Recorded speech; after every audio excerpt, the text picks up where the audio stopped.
আসসালামু আলাইকুম। আজকের রেসিপিতে থাকছে মাত্র একটি ডিম দিয়ে তৈরি করা মুচমুচে বিস্কিট রেসিপি। এই বিস্কিটগুলো অনেক দিন পর্যন্ত সংরক্ষণ করেও খেতে পারবেন।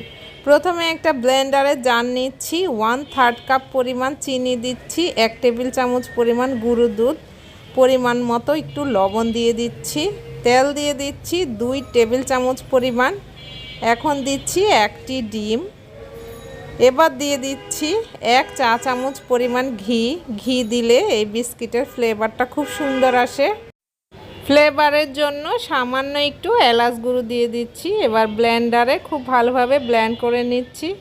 তো দেখুন ব্লেন্ড করা নেওয়া হয়ে গেছে। এখন এর মধ্যে 1/2 কাপ পরিমাণ ময়দা দিয়ে আবারও আমি ব্লেন্ড করে নিচ্ছি।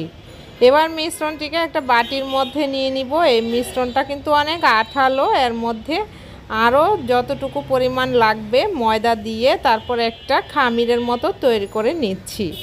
তো খামিরটা তৈরি হয়ে গিয়েছে। এখন রেস্টে রেখে দেব 10 মিনিট। 10 মিনিট পর এটাকে 2 ভাগে ভাগ করে নিয়ে একটা রুটির মতো করে তৈরি করে নিচ্ছি। আর রুটিটা কিন্তু বেশি পাতলা করা যাবে না, একটু ভারী করে আমি রুটিটা তৈরি করে নিচ্ছি।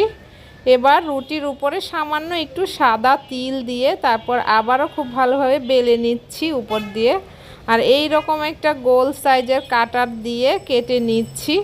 তো কেটে নেওয়া হয়ে গেছে। এখন আমি এর মধ্যে একটু ডিজাইন করব, এজন্য ছুরির পেছনের সাইড দিয়ে আমি একটু ডিজাইন করে নিয়েছি। এই যে দেখতেই পাচ্ছেন ডিজাইনটা।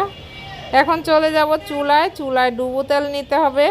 তেলটা হালকা গরম হলে চুলার আঁচ লোতে রেখে তারপর বিস্কিটগুলোকে ভেজে নিব। একটু সময় নিয়ে গোল্ডেন ব্রাউন করে ভেজে নিতে হবে। তো দেখুন বিস্কিটগুলো ভেজে নেওয়া হয়ে গেছে। এই বিস্কিটগুলো ঠান্ডা হলে বয়ামের মধ্যে রেখে 1 মাস পর্যন্ত সংরক্ষণ করে খেতে পারবেন।